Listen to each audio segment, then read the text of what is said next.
What is going on, guys? Thank you so much for tuning in back to the channel. Today we're doing an audio install for $900. We got a sub box, amplifier, 4 speakers, a head unit, and a couple miscellaneous parts, but we finally got it all pieced together now.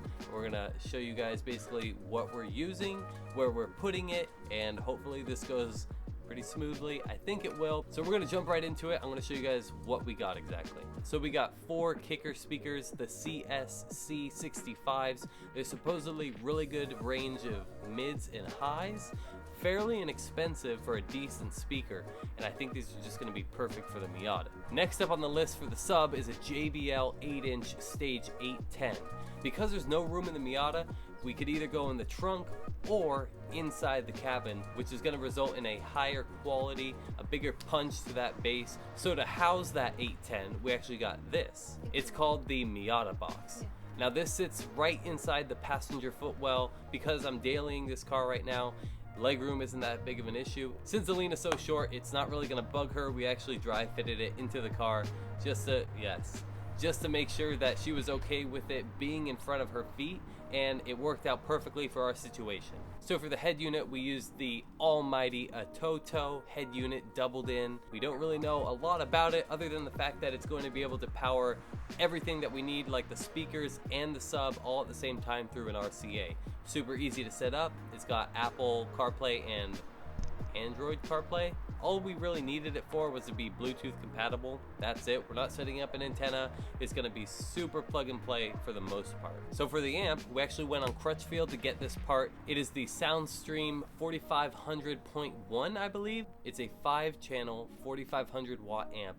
It looks really nice. In the end result, you could power all 4 speakers and the sub individually, which is exactly what we wanted. That way, we don't have to run 2 amps, more wiring involved. We didn't want to deal with any of that. It's just super straightforward, plug it in, and everything works on its own channel. So we also got a couple other wires from Crutchfield, some fuses, things like that, miscellaneous parts. If you need anything, I'll leave a list down below for you guys to check everything out that we got in case you wanted to copy our setup. But one thing to note, guys, there actually is a part 1 of this video where we did full sound deadening and heat insulation for the Miata. If you guys want to do that first, go check out the part 1. I'll leave a link above for you guys to go check that out.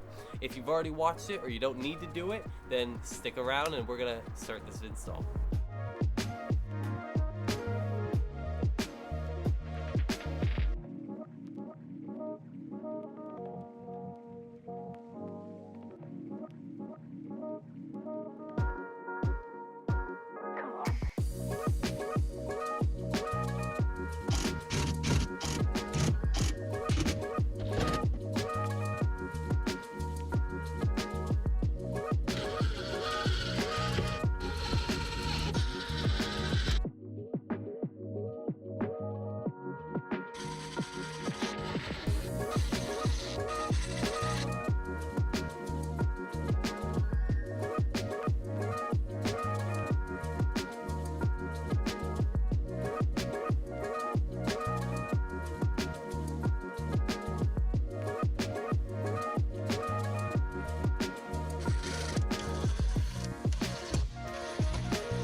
Alright guys, so you probably can't tell, but Alright guys, so you probably can't tell now. So you probably can't tell, but it has been 1 week since we installed the head unit with the amp, sub, and all the other goodies that we installed in this Miata. Unfortunately, after tuning the amp and trying to get it to sound as good as possible, we tested the 5th channel on the sub, ended up putting out 0.3 volts at peak. Besides the fact that it got super hot, this should be running at about 40 volts when the amp is running the subwoofer at like peak volume. 0.3 is nowhere close to 40 volts, so we're gonna let you guys hear what it sounded like with the Soundstream and then with the little slightly more expensive MTX Thunder amp. Funny enough, We actually got this idea for getting this amp specifically because 5 channels are a little bit difficult to find for a good price. So we're actually using this MTX Thunder in our Subaru right now. We love it. It sounds great. I know it's gonna put the amount of power that I need for the amp to sub, so it's kind of a safe bet. We spent $100 extra, but this should give us the sound we're really looking for. But for reference, here's the SoundStream audio. So we're gonna do a copyright-free song with a lot of bass, just so you guys can hear it. I found the sweet spot for this Atoto is around 20 out of 39 on the volume scale.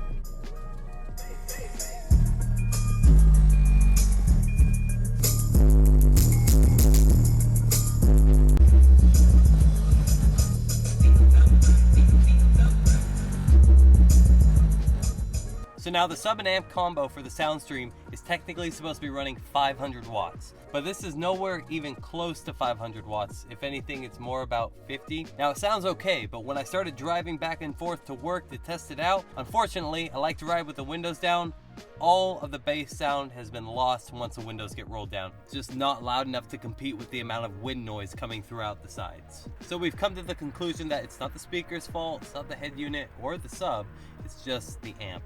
Their numbers are completely out of line. They claim 4,500, but we're nowhere near it. If anything, it maxes out at 900 watts, which is still pushing the numbers. So we're gonna throw in this MTX Thunder real quick. Should be fairly simple, plug and play kind of deal. All right, so this is the MTX Thunder. We just got it about 10-15 minutes ago from UPS, and let's look at what it is. Right off the bat, it's a lot heavier, like probably twice the weight. I think it's 15 pounds. It's a beefy boy. So nothing too fancy. You got a nice grill in the front. These cover plates on the side you actually take off to see all your wiring, which is held down right there. Same on the other side as well. You got your ports. It's pretty straightforward. We're just gonna unplug everything from the old system and link it right back into the new system.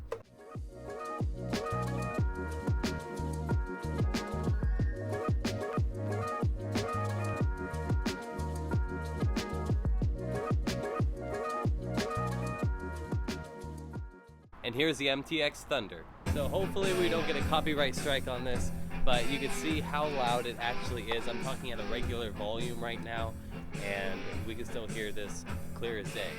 But this is freaking loud.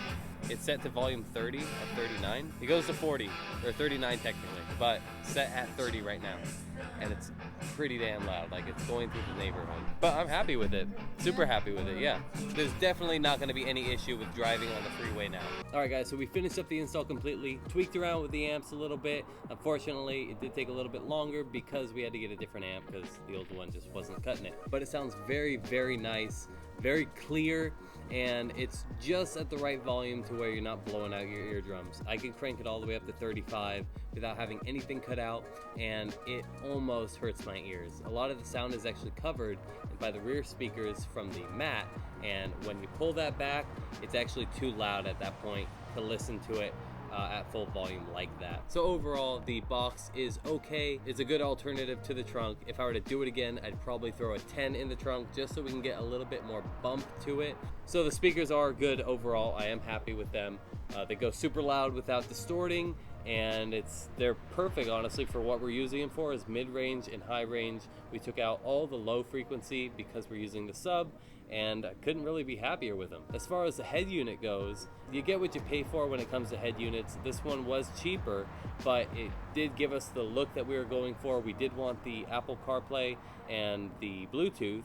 Didn't really care too much about CDs or any of that stuff. There's a bunch of capabilities with this head unit that it claims. Pretty sure it's accurate because they have all the apps that it says it's supposed to have. Just haven't figured it out yet. Still an old guy right here just trying to figure out new technology, you know what I'm saying? So if you guys have any questions about it, leave a comment down below. We'd love to hear some feedback from you all. So if you guys have any other questions about this system, feel free to leave a comment down below. We're always happy to help other people trying to figure out other things. We like getting involved in other people's problems, basically. At 86 Goals for Instagram and TikTok. You can find us over there for behind the scenes footage and other things. If you want to follow the other builds, go check it out over there. It's getting very dark. I'm hungry. Let's go eat. Let's get out of here. Anyways, that's going to be all for today's video, guys. Thank you so much for watching. Take it easy. Give me the camera.